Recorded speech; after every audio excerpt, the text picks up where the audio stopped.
안녕하세요, 디셈버입니다. 오늘은 2020년 아이패드 프로 11인치를 다양하게 테스트하는 리뷰 영상으로 준비를 해봤습니다. 구매를 고민하시는 분들에게 도움이 되는 영상이었으면 좋겠습니다. 3, 2, 1. Oh man, like butter. Yeah, too easy. So, other side just for proof of concept. Yeah, that's... 잠시 정리를 해야 될 것은 애플 공식 홈페이지에서 11인치 매직 키보드 호환 기기가 1세대와 2세대로 표기가 되어 있어서 뭔가 이상해서 한번 찾아봤는데요. 이번에 발매를 한 아이패드 프로 12.9인치는 4세대가 맞지만 이 프로 11인치는 아이패드 2세대로 표기가 되었습니다. 하지만 제품명이 헷갈릴 수도 있기 때문에 오늘은 4세대 11인치 아이패드 프로로 이야기하도록 하겠습니다. 그리고 다음에 준비 중인 영상을 조금만 알려드리면,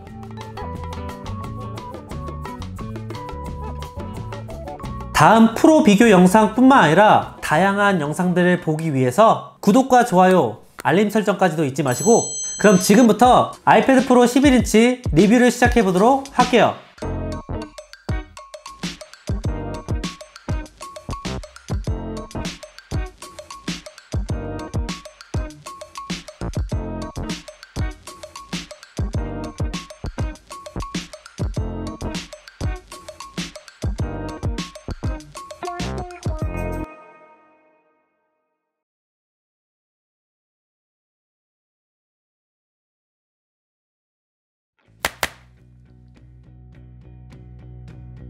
그리고 스펙에 대한 부분은 이미 많은 분들이 알고 계시고 저도 프리뷰에서 다뤘던 내용이기 때문에 이번에는 다루지 않겠습니다. 하지만 그럼에도 아이패드 프로에 대한 정보가 없으신 분들을 위해서 빠르게 정리를 해드리면, 와이드, 울트라 와이드, 두 개의 새로운 렌즈, 라디아 AR 증강 센서 탑재, 뒷자리 알파벳만 바뀐 프로세서, 리퀴드 레티나 LED 디스플레이, 프로모션, 와이드 컬러 디스플레이, 트루톤, 지문 및 유분 방지 코팅, 전면 라미네이팅 처리된 디스플레이, 반사 방지 코팅, 1.8%의 반사율, 600니트의 밝기. 그 외에 더 자세한 정보는 프리뷰 영상이나 언박싱 영상을 참고하시기 바라겠습니다.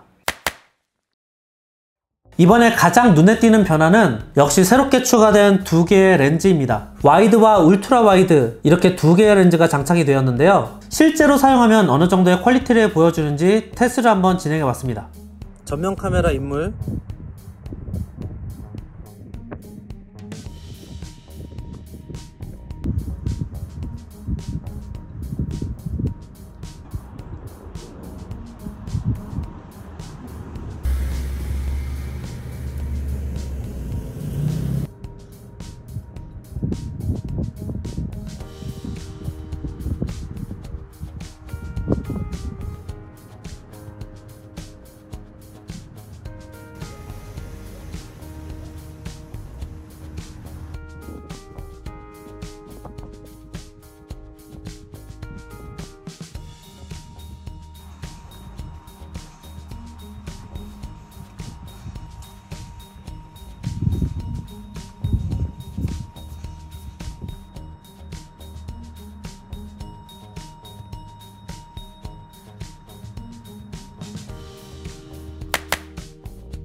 중간중간에 흔들리는 영상들이 많았습니다. 그래서 사용해본 결과 역시나 무게 때문에 사진이나 동영상을 장시간 들고 촬영하기에는 불편합니다. 그리고 한 가지 카메라 촬영 시에 주의하실 점은 4K 60프레임으로 촬영을 하시면 저조도 모드를 사용하실 수 없습니다.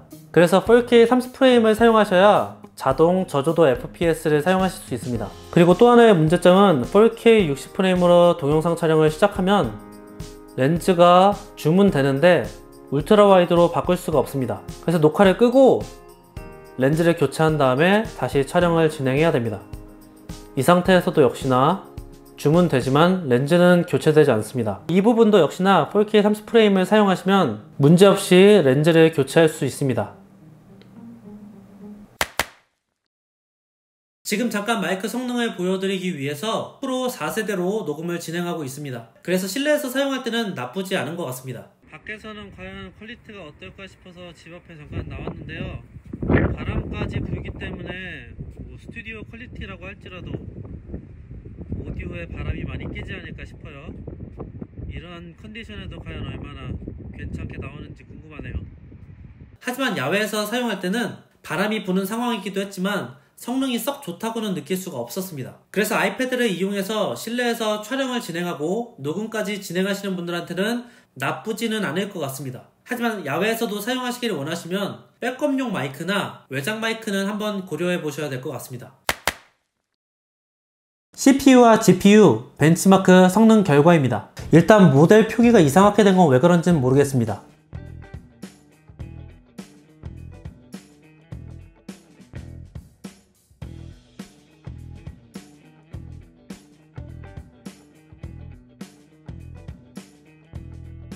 그래도 이번 모델에서 좋은 점은 최소 용량인 128기가 11인치 모델에 6기가 램이 장착되었다는 것은 환영할 만한 일인 것 같습니다. 이 부분은 1테라 용량에만 6기가 램을 장착해줬던 3세대에 비해서 매우 큰 변화라고 할 수 있겠죠? 매우 큰?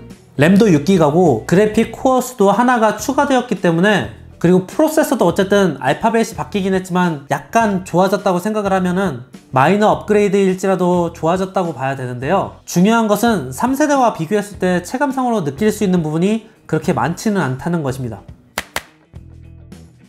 3세대에서 이슈가 됐던 것 중에 가장 큰 부분은 배터리 광탈 문제인데요. 그래서 이번 프로 모델에도 배터리 광탈이 있는지 한번 테스트를 해봤습니다. 아이패드의 밝기는 100%로 고정을 하고 유튜브를 계속해서 시청을 하면 과연 얼마나 오랫동안 사용할 수 있는지 테스트를 해봤습니다.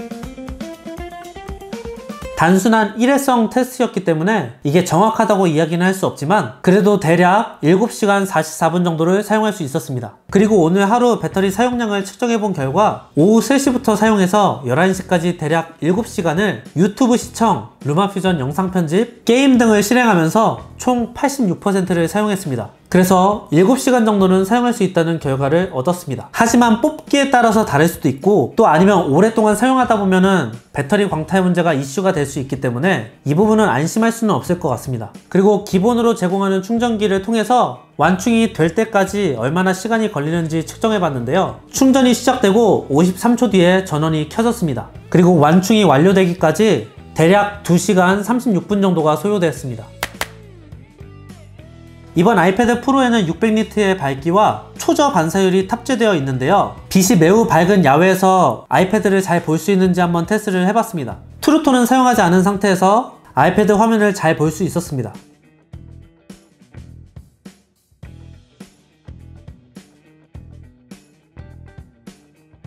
지문이나 먼지를 보여드린 점은 죄송합니다. 그리고 600니트의 밝기가 어두운 상황에서 어느 정도인지 한번 테스트를 해봤는데요. 조명이 없이도 매우 선명하게 잘 보입니다. 그리고 혹시나 차이점이 있을까 싶어서 500니트를 탑재한 에어 3세대와 비교를 해봤는데요. 육안상으로는 100니트의 차이를 느끼기에는 조금 어려웠습니다. 하지만 800니트의 아이폰 11 프로와는 차이점을 느낄 수가 있었습니다.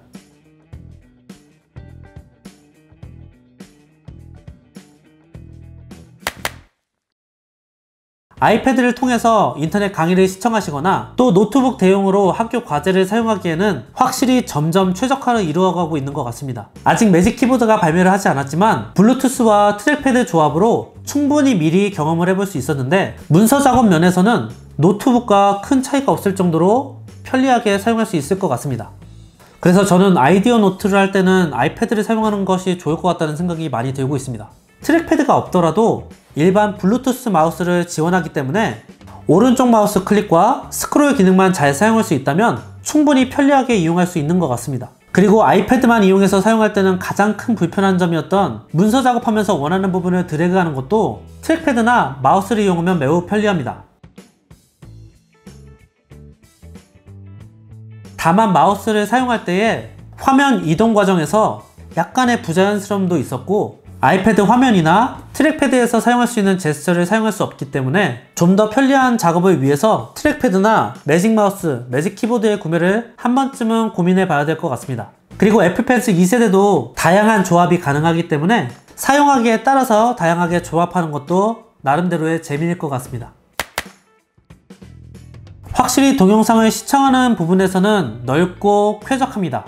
다만 유튜브를 시청하거나 넷플릭스나 다양한 동영상 어플들을 실행하면서 영화 등을 시청할 때는 화면 비율 때문에 위아래로 남는 공백들이 살짝은 아쉽습니다. 하지만 이건 어쩔 수 없는 부분이죠. 보통 영상을 가로로 많이 보지 세로로 세워서 보지는 않지만 비율을 보여드리면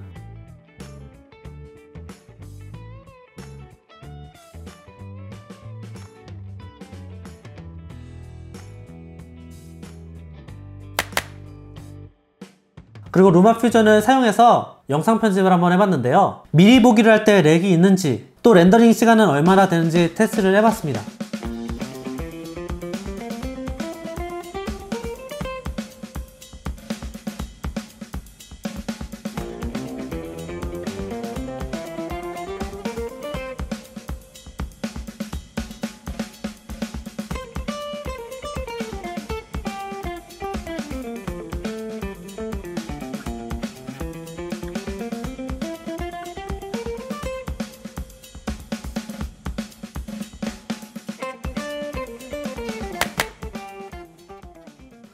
k 영상이기 때문에 일단은 최고 품질로 울트라로 한번 진행을 해보죠. 시작!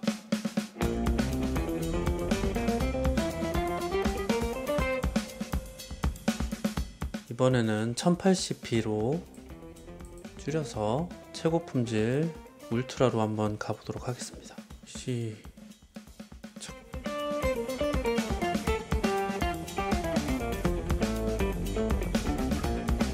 그리고 에어 3세대와 프로 4세대의 렌더링 시간은 얼마나 차이가 날까 궁금해서 두 제품도 한번 비교해 봤습니다. 동일한 조건을 위해서 4K 30프레임 100메가 파일로 준비를 해봤고요. 11분가량의 영상을 렌더링 해보도록 하겠습니다.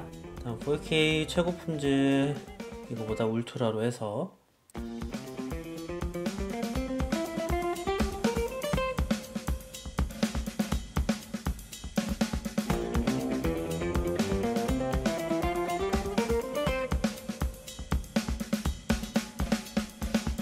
이번엔 1080p로 줄여서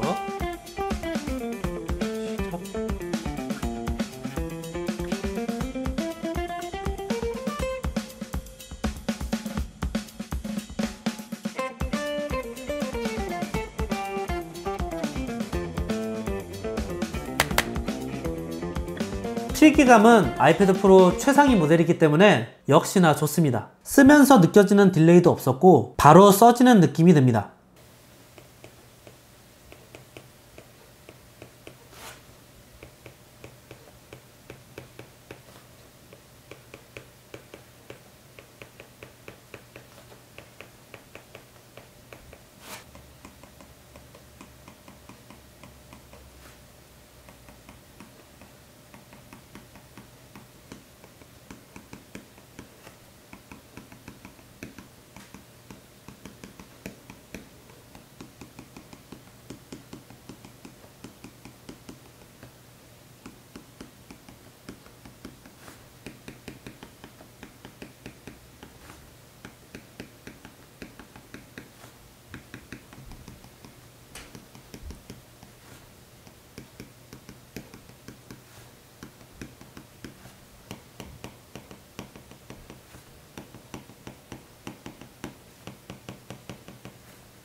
대신에 저는 아이패드에 종이 필름을 붙여서 사용을 많이 하는데요. 그러다 보니 아이패드에 바로 사용할 때는 유리 위에 쓰는 것 같아서 미끄러지는 느낌이 좀 많이 납니다. 그래서 필기를 많이 하시거나 그림을 그리시는 분들은 종이 필름이나 대처할 수 있는 필름을 구입하시는 것을 한 번쯤은 고려해 봐야 될 것 같습니다. 다만 해상도 저하 문제가 있기 때문에 잘 알아보시고 구매를 하셔야 될 것 같네요. 게임 역시도 성능적으로 최고 모델이다 보니 부족함 없이 최고 옵션으로 다 잘 돌아갔습니다.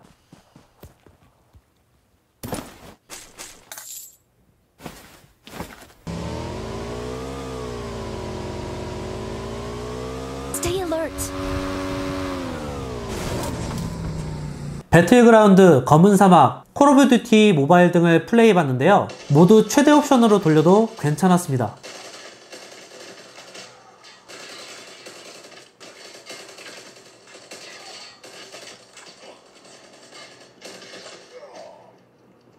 그리고 게임을 하면서 발열이 심하게 나지 않을까 걱정이 됐었는데 세 종류의 게임을 30분 정도 이상 돌려보면서 게임을 시작하고 20분 정도에서 30분 정도가 지나면 약간의 따끈한 정도의 열은 나지만 심하게 발열이 나는 것을 경험하지는 못했습니다. 대신에 보통 장시간 동안 게임을 하시는 분들은 충전기를 연결한 상태에서 게임을 진행하기 때문에 이 부분에 대해서는 추가적으로 좀 더 테스트를 해봐야 될 것 같습니다. 차저를 연결한 상태에서 지금 2시간 16분 정도 논스톱으로 배틀그라운드를 실행을 해봤는데요. 이렇게 액정 부분에서도 열이 살짝 나고 뒷부분에서도 열이 나기는 합니다. 이 부분쯤에. 대신에 잡고 플레이하는 이 부분, 모서리 부분에서는 열이 그렇게 심하게 나지 않고 생각보다 2시간 논스톱으로 촬영을 진행했는데도 엄청나게 심한 발열이 일어나지는 않았습니다. 이런저런 테스트를 진행하고 계속해서 사용해본 결과 역시나 이번 아이패드 프로는 마이너 업그레이드는 맞습니다. 그리고 개인적으로 이번에 추가된 카메라와 AR 센서는 제가 많이 사용하진 않을 것 같습니다. 아무래도 카메라로 촬영을 하고 또 아이폰 11도 있기 때문에 더 그런 것 같습니다. 3세대와 4세대 두 제품을 비교하는 영상을 준비 중에 있는데요. 두 제품의 재질적인 변화는 솔직히 구분하기가 좀 어렵고, 그리고 영상에서 보셨다시피 아이패드가 쉽게 휘는 밴드게이트 문제는 여전히 동일하기 때문에 많은 분들이 아쉬워할 부분인 것 같습니다. 하지만 마이너 업그레이드라는 것을 제외하고 단일 제품으로만 본다면 3세대 출시와 동일한 가격으로 어쨌든 6기가 램을 기본으로 탑재하고 128기가의 최소 용량이 증가되었고, 그리고 약간이지만 프로세서의 업그레이드까지 있었기 때문에 새로 아이패드 프로를 구매하시기 원하시는 분들은 그래도 괜찮은 아이패드가 아닐까 싶은 생각이 듭니다. 그리고 어쨌든 현존하는 최고의 프로이기 때문에 저는 테스트를 진행하면서 매우 편리하게 쾌적하게 사용할 수 있어서 좋았습니다. 그리고 확실히 이 트랙패드와 아이패드를 같이 조합해서 사용해 보다 보니 아이패드 프로와 트랙패드 조합과 맥북 에어를 고민하시는 분들이 분명히 생길 거라고 생각합니다. 특히나 루마 퓨전에서 미리 보기를 6개나 겹쳤는데도 렉이 없다는 것은 제 나름대로는 되게 흥미로운 부분이고요. 또 배터리 광탈 문제도 아직까지는 경험하지 않았기 때문에 저는 이 아이패드 프로 11인치 4세대가 2세대라고 할게요. 아이패드 프로 11인치 2세대가 꽤나 긍정적으로 평가할 수 있을 것 같습니다. 밑에 댓글로 여러분의 생각도 알려주시면 감사하겠습니다. 그럼 저는 다음 영상에 또 찾아오도록 하겠습니다. 오늘도 봐주셔서 감사합니다. 안녕. 구독과 좋아요, 알람 설정 잊지 마세요.